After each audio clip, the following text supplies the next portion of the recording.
네, 국민의힘 장동혁 대표가 한동훈 전 대표에 대한 제명안 의결을 보류했습니다. 하지만 당 내홍은 격화하는 모습인데요. 한편 민주당은 김병기 강선우 의원이 연루된 공천헌금 의혹 여파가 이어지고 있습니다.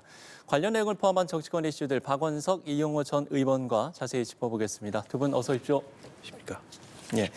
자, 국민의힘 윤리위의 한동훈 전 대표 제명 결정을 두고 후폭풍이 이어지고 있는데요. 먼저 관련 발언 듣고 저희가 대담을 시작해 보겠습니다. 최고위원회에서는 한동훈 대표에게 재심의의 기회를 부여하고 제대로 된 소명 기회를 부여받아서 이 절차가 마무리될 수 있도록 재심의 기간까지는 윤리 결정에 대해서 최고위의 결정을 하지 않겠습니다. 윤어게인 세력에게 한동훈을 제물로 바치고 본인들의 정치적 생명만 유지하겠다는 전형적인 사욕으로 지금 이 결정을 하고 있다. 결정하면요. 전쟁입니까? 저는 장동혁 지도부 사퇴론이 분출될 거라고 봅니다. 계엄에 반대하고 탄핵에 찬성했던 사람들에 대한 윤어게인의 보복이다. 그렇게 제명해서 뭐가 좋냐? 누가 좋냐? 민주당이 좋죠. 그러면 결국 장동혁 대표 체제에 국민의힘은 또 고립될 겁니다. 네, 이렇게 세 사람의 목소리를 듣고 왔습니다. 장동혁 대표가 재심의 기간까지는 최고위의 결정을 하지 않겠다 이렇게 밝혔거든요. 이 장 대표의 발언의 의미 먼저 이용호 의원께 좀 질문을 드려보겠습니다. 어떤 의미라고 보십니까? 이번 윤리위의 결정이 너무 급속하게 본인의 소명도 듣지 않고 한밤중에 이루어졌다. 그런 비판론이 많기 때문에 어차피 제명으로 가든 어떤 절차를 밟든 간에 본인의 소명도 들릴 필요가 있고 네. 또 그 윤리위의 발표문을 보면 두 번이나 이게 수정을 하는 그런 일이 있었잖아요. 발표문을. 예, 그렇죠. 그래서 네. 그런 절차적인 문제나 이런 것들은 또 없는지 좀 그런 것을 되돌아볼 필요가 있다는 생각을 한 것 같고요. 또 당내에서 이 제명이라고 하는 것이 그런 어떤 책임을 묻기에는 과도한 어떤 처벌이다. 이런 여론이 많기 때문에 예. 여러 가지를 고려해서 재심까지는 좀 기다려 봐야 되겠다. 이런 결정을 한 것 같고요. 우리가 이제 뭐 결혼해서 살다가도 이혼하더라도 그 과정에서 좀 한번 되돌아보는 이혼 숙려 기간이라는 게 있잖아요. 예. 그런 측면에서 저는 시간을 벌어서 또 정책 해법은 없는가 이런 부분까지 고려해서 장동혁 대표가 저런 결정을 내린 것 아닌가 싶습니다. 예. 어떤 의미라고 보십니까? 지금 당 내부의 비판 여론이 굉장히 높습니다. 네. 오늘 의원총회에서도 그런 게 드러났다고 하는데요. 그런 그 당 내부의 비판을 의식해서 조금은 좀 뒤로 미루겠다라는 생각이 아닌가 싶고요. 다른 한편으로는 이 의원님도 말씀하셨듯이 절차적인 흠결이 꽤 있습니다. 이게 윤리위가 열리기 직전에서야 한동훈 전 대표에게 출석을 그것도 이제 문자로 통보를 했다고 하고 당사자의 충실한 이제 소명이나 반박이나 이런 거를 사실상 듣지 않은 상태에서 일방적인 결정이 이루어진 데다가 그 내용마저도 두 번의 결정문 수정에서 나타나듯이 굉장히 부실하게 네네. 진행이 됐다고 볼 수 있을 것 같고 이렇게 되면 만약에 징계를 확정했을 시에 한동훈 전 대표 측이 가처분 소송이나 이렇게 법적 대응을 해올 경우에 패소할 가능성이 높거든요. 이제 그런 위험 부담도 좀 줄여보겠다. 그래서 일종의 절차적 결함을 치유하는 동시에 당내 반발 여론을 좀 시간을 갖고서 무마하겠다 이런 뜻인 것 같아요. 그런데 한 전 대표 측이 이미 어제 재심은 하지 않겠다고 예, 미리 그렇죠. 밝혀놓은 상황이어서 네네.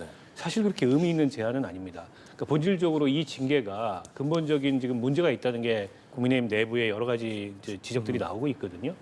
최고위원회에서 이걸 취소하든가 뭐 거부하든가 이런 결정이 아닌 이상에 단지 절차만 뒤로 밀어넣는 건 이 사태 해결에 뭐 큰 전환점이 되거나 큰 어떤 방향 전환이 되기는 어려워 보입니다.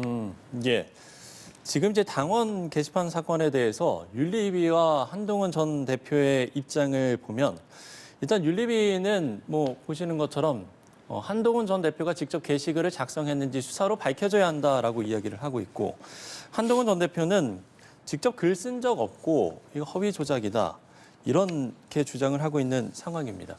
그러면 한동훈 전 대표가 과연 이제 재심 청구는 안 하겠다라고 밝힌 상황이기 때문에 과연 이 재심에 글쎄요 출석을 할까요? 이 가능성은 좀 어떻게 보세요?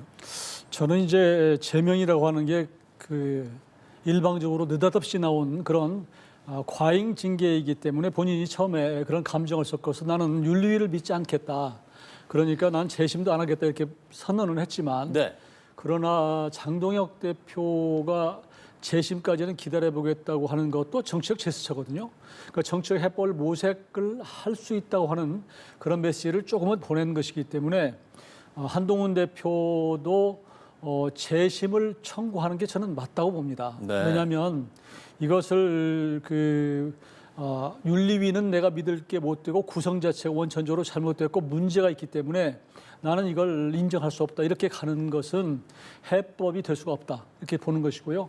만일 그걸 가처분 시청으로 가서 사법부로 가져가서 한다고 하는 것은 이건 정치적 해법보다는 이제 어떤 법적인 어떤 해법을 모색하는 것인데 이게 정당의 일을 사법으로 가져가는 것은 정말로 이것은 서로 헤어질 결심을 한 이후 그런 것이지 만에 하나 조금이라도 서로 통합하고 대화 타협을 통해서 해결을 모색하고자 한다면 저는 한동훈 대표도 그 생각을 바꿔서 재심을 신청하고 본인의 진정성을 갖고 또 국민들 앞에도 윤리 가서 얘기해서 국민들로 하여금 어떤 진정성을 믿게 하는 그런 것들이 필요하다고 봅니다. 네. 이번 그 장동혁 대표의 징계 그리고 한동훈 전 대표의 또 반발 이런 것들은요 양쪽이 지금 첨예하게 부딪히고 있는데 이렇게 가서는 누구도 승리할 수 없는 싸움을 지금 하고 있다 저는 그렇게 봐요.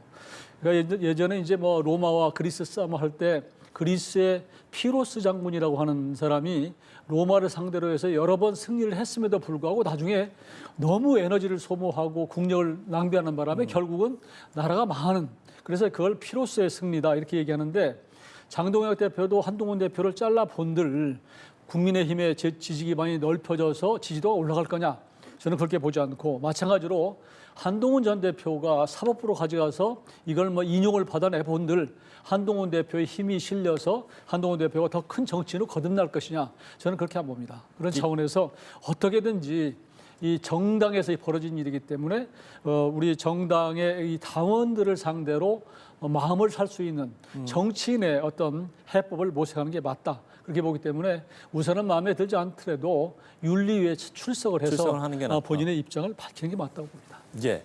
출석하는 게 낫다. 지금 맞다라고 이야기를 해주셨거든요. 일단 뭐 재심은 없다라고 한 전 대표는 이야기를 했었기 때문에 과연 그 가능성은 어떻게 보시는지, 과연 출석하는 게 맞다라고 보시는지 좀 의견 듣고 싶습니다. 일단 출석을 하지 않을 것 같고요. 예. 장동혁 대표의 오늘 재심 기간 동안 결정을 보류하고 한동훈 전 대표에게 뭐 소명의 기회를 부여하겠다라는 것이 정치적 해법을 모색하는 그런 제스처라고 보기도 어렵다고 생각합니다. 정치적 해법을 모색할 것이었으면 최고위원회를 열어서 이 징계를 취소하고, 즉 이 징계를 수용하지 않고 그리고 나서 이제 한동훈 대표가 뭐 당원들한테 사과하든지 이런 정치적 해법을 유도했어야 되는데 네. 지금 징계 절차 가운데 있는 거예요. 근데 한동훈 전 대표 쪽에서는 이제 조작된 내용을 가지고 굉장히 답을 정해놓고 하는 억지스러운 징계를 했기 때문에 그거에 이제 재심에 응한다는 것 자체가 이 징계를 마치 인정하는 듯한 일부는 그런 반응일 수 있기 때문에 그걸 근원적으로 거부하는 게 아닌가 싶고요. 저는 국민의힘 내부에서 오늘 뭐 의총에서 여러 가지 정치적 해법을 주문하는 목소리들이 나왔다고 하는데 네. 왜 진작 그런 중재나 조정이나 이런 움직임이 없었을까? 어떻게 보면 이게 이제 전부들 자기 일들이 아니라고 강 건너 불교행했던 게 아닌가라는 생각이 들고요. 장동혁 대표가 이걸 정치적으로 풀 의향이 있었다면 네. 이렇게까지 사태가 악화하는 거를 당대표가 그냥 방치하지는 않았겠죠. 물론 윤리위가 당내 사법기구이기 때문에 당대표가 관여할 수 없다고 얘기를 합니다만 그건 굉장히 형식적인 주장일 뿐이고 그 윤리위원장조차 당대표가 임명하는 거고 당무감사위원장도 당대표가 임명하는 겁니다. 결국 장동혁 대표의 의중이 반영돼서 이런 정계 절차가 진행이 된 거고 본인도 이 걸림돌을 제거하겠다라는 식의 표현을 쓰면서 한동훈 전 대표 징계 의사를 숨기지 않아 왔어요. 때문에 이제 와서 한동훈 전 대표에게만 정치적 해법을 모색해야지 이대로 법적 대응으로 가는 거는 그건 이제 정치인의 길이 아니다라고 얘기하는 거는 그건 조금 일방적일 수 있다라는 생각이 들고요. 오히려 당 운영에 지금 책임을 지고 있는 장동혁 대표가 당이 통합하고 선거를 준비해야 될 때 이런 식의 뺄셈 정치를 하는 거에 대한 문제의식이 이 지금 이제 당내에는 더 큰 게 아닌가라는 생각이 듭니다.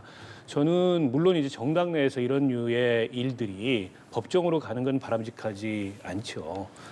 그러나 이제 과거의 전례를 보면 뭐 법정으로 갔던 사례들도 굉장히 많아요. 예, 그렇죠. 근데 이렇게 무리하게 징계를 진행해서 그게 법정으로 갔을 때 만약 가처분이 인용된다면 그 정치적 부담은 고스란히 장동혁 대표가 지게 되는 거거든요.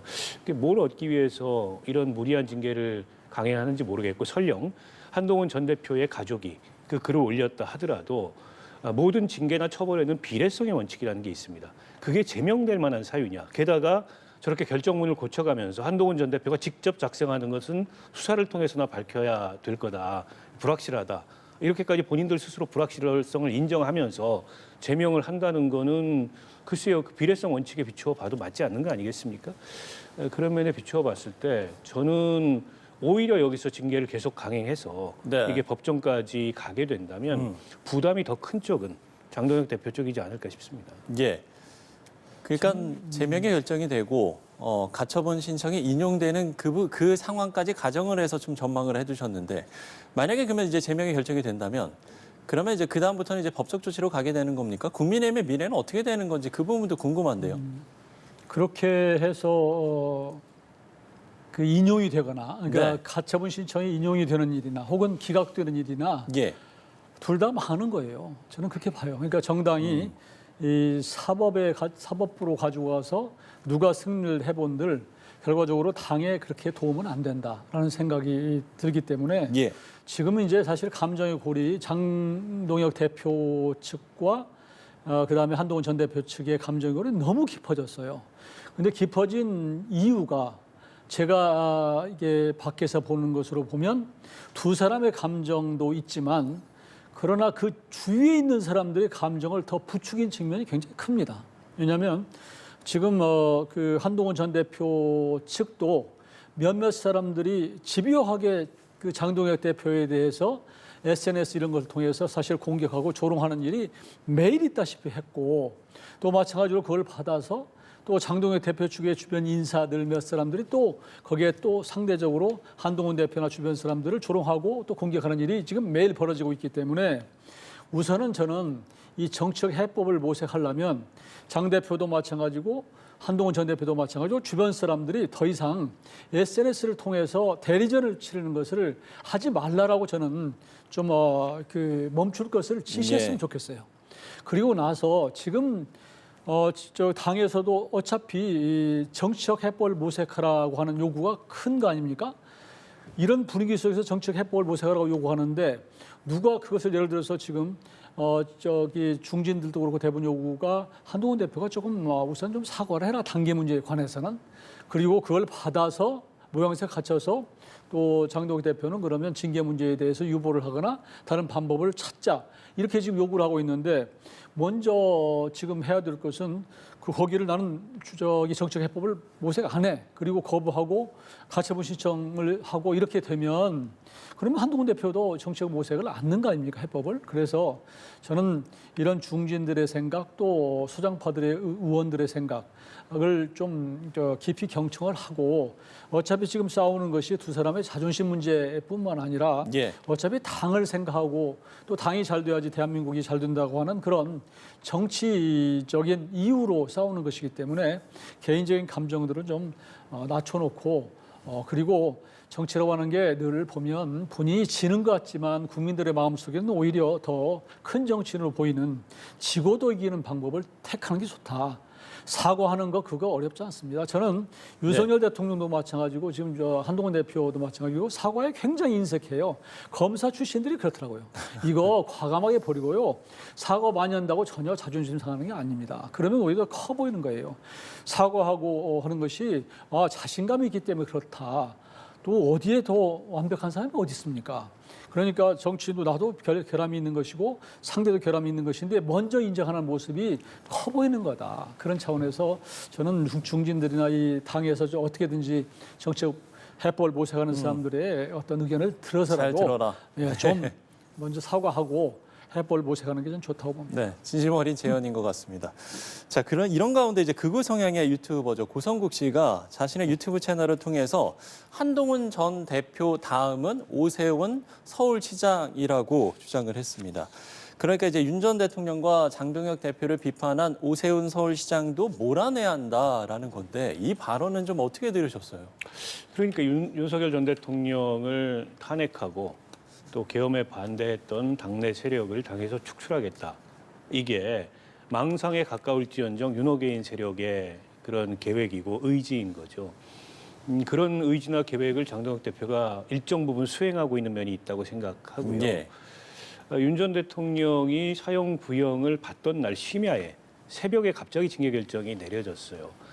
저는 그것도 그냥 우연의 일치가 아니고 결국 윤 전 대통령이 이렇게 된 책임은 한동훈에게 있다라는 것을 이른바 강성지지층 윤호개인 세력에게 보여주려고 하는 이제 그런 어떤 정치적 판단이 작용한 게 아닌가 싶고 때문에 이게 당내에서 저는 그게 바람직한 길이라고 봅니다만 다수의 의원들이나 중진들이 정치적 해법을 모색하라고 권고합니다만 예. 장동혁 대표가 지금까지 보여준 모습은 그럴 의향이 조금도 없어 보여요. 왜냐하면 저런 강성지지층이나 윤호개인 세력의 이른바 반한 감정이 곧 자신의 정치적 입지이고 기반이기 때문에 그렇습니다. 그래서 이게 단지 뜨거운 감정의 문제가 아니고 차가운 정치적 계산이 여기에는 깔려 있는 거예요.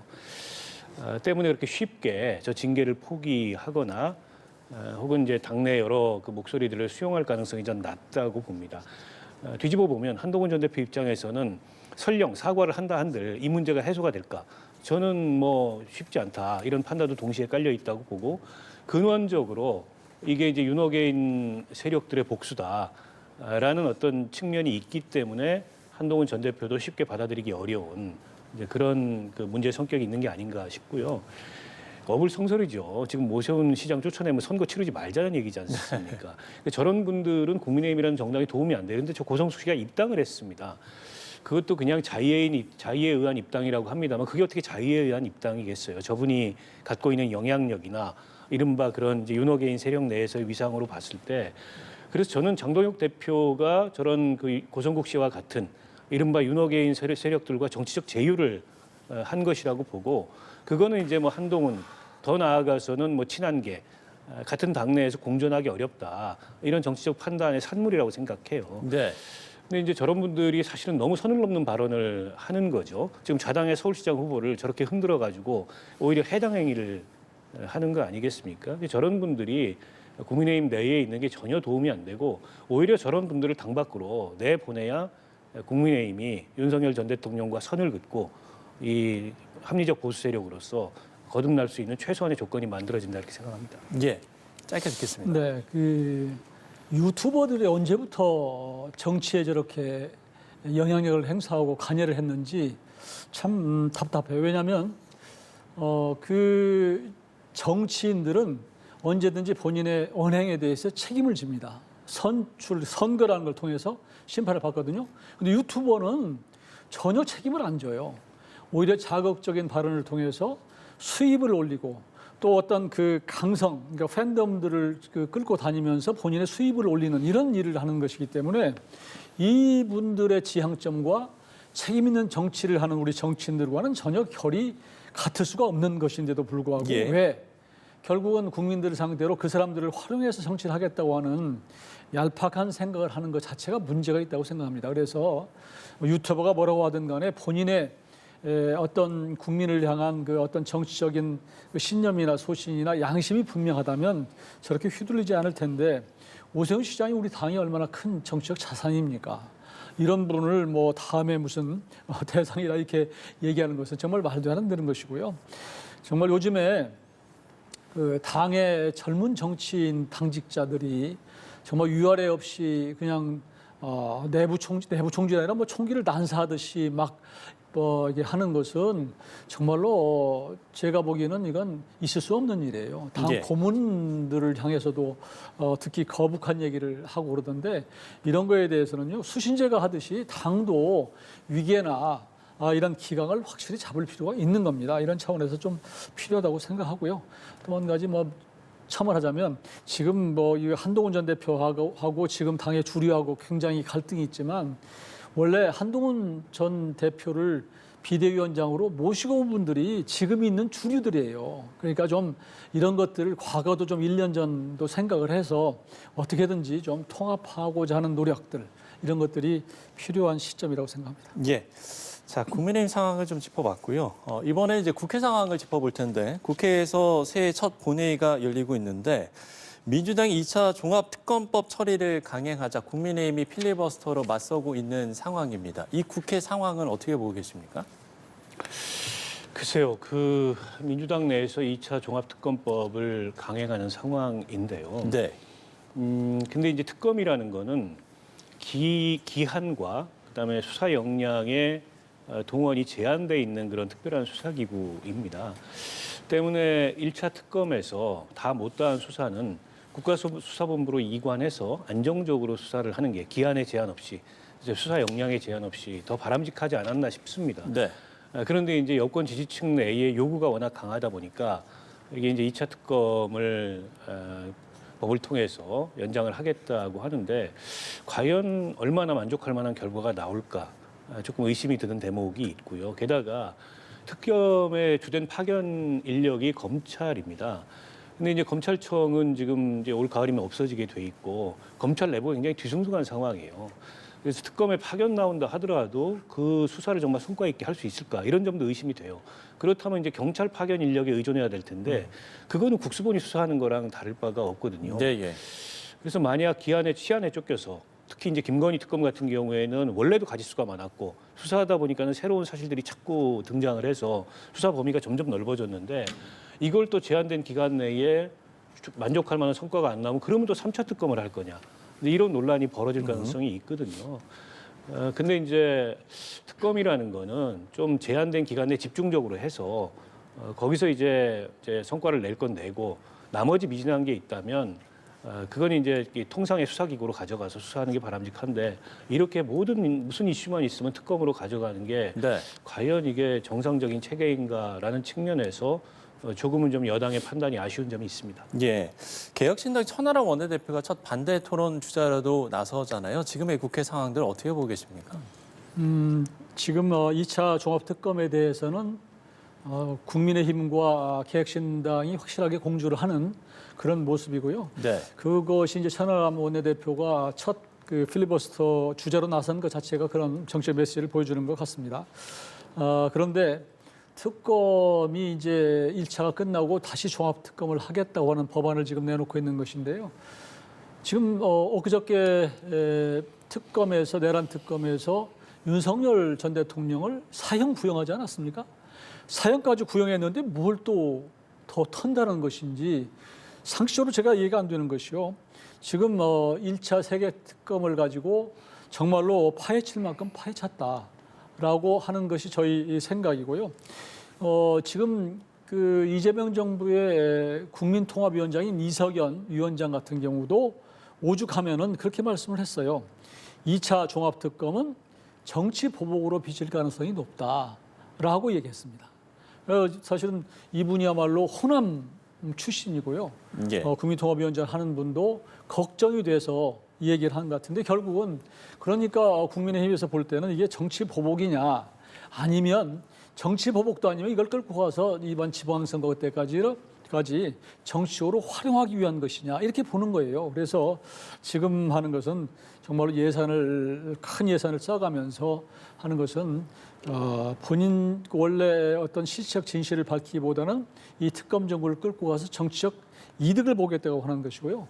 지금 민주당에서 검찰청 해체해서 수사와 기소를 분리하겠다고 그러는데 네네. 지금 특검이야말로 기소와 수사를 같이 하는 거거든요. 왜 이 제도를 그렇게 좋아하고 막 써먹는 것입니까? 이런 차원에서는 저는 정말 문제가 있다 이렇게 봅니다. 예. 저희에게 이제 조금 전에 전해지기로는 지금 이제 2차 종합특검법과는 또 별개로 장동혁 국민의힘 대표가 공천원금 또 통일교 특검 수용해라라고 이렇게 촉구를 하면서 지금 단식 투쟁에 들어간 모습도 지금 국회 상황이잖아요. 이 모습은 어떻게 보고 계십니까?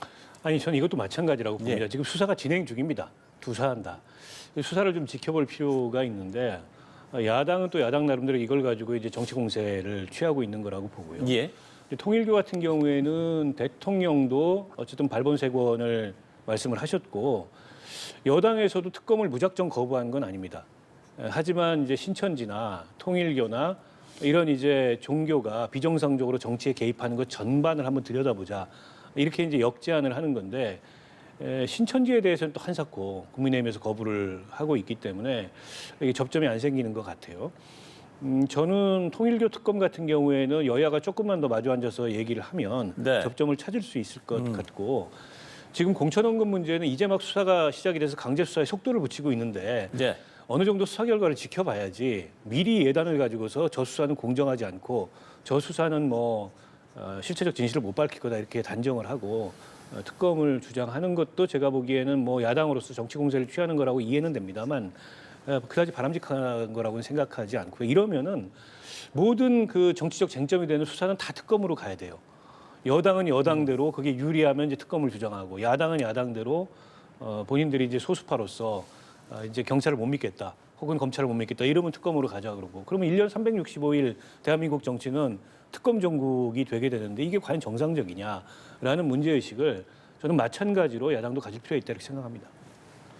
지금 통일교 특검 같은 경우는 지난 대선 그 전에 통일교가 그 어떤 사업적 이익을 취하기 위해서 집요하게 정치권과 그 밀착해서 로비했던 그런 흔적들을 가지고 지금 얘기가 되는 것이거든요. 예. 그래서 권성동 지금 저 의원 같은 경우는 이미 구속이 됐고 또 이미 전재수 지금 전 장관이나 그 외 임종성 전 의원이나 뭐 김규환 의원 전 의원 같은 경우에는 이미 실명이 거론돼서 그런 흔적들이 많이 있는데 이거 당연히 그 정치권의 종교가 유착해서 하는 부분들을 한번 들여다보는 게 좋겠다. 그런데 여권의 인사들이 상당히 이름이 거론되기 때문에 네네. 그러면 경찰의 수사로는 한계가 있지 않느냐 이런 지적이 있었고 거기에 대해서 이제 야당에서 제기를 하니까 여당에서도 좋다고 그랬단 말이에요. 그런데 그러면 이게 통일교의 문제로 국한해서 해야지 이것을 갑자기 또 느닷없이 신천지를 끼워붙여서 물타기 하는 게 과연 옳으냐. 지금 나와 있는 것은 신천지가 뭐 돈 줬다는 얘기가 나온 적이 있습니까? 신천지로부터 돈 받았던 어떤 의원이 지금 나온 게 있습니까? 그럼에도 불구하고 왜 신천지를 끼워붙였느냐? 그게 이해가 안 되는 것이고요.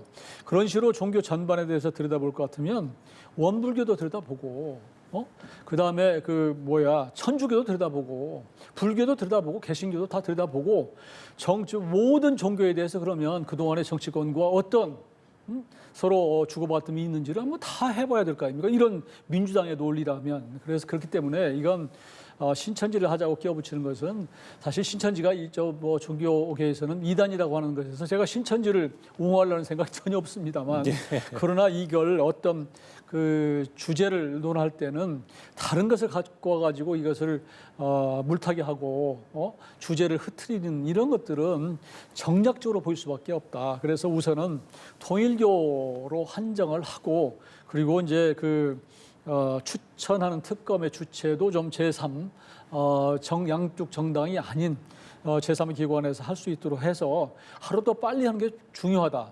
지금 나와 있는 것들이 지난번에 돈 준 시점 이런 거 보면 정치자금법으로 하면 이미 지금 시효가 거의 끝나갈 단계인데 도대체 민주당의 의도가 이거 시효를 끝날 때까지 하자는 것이냐 아니면은 안 하겠다는 것이냐 정말로 여러 가지 생각이 많은데요.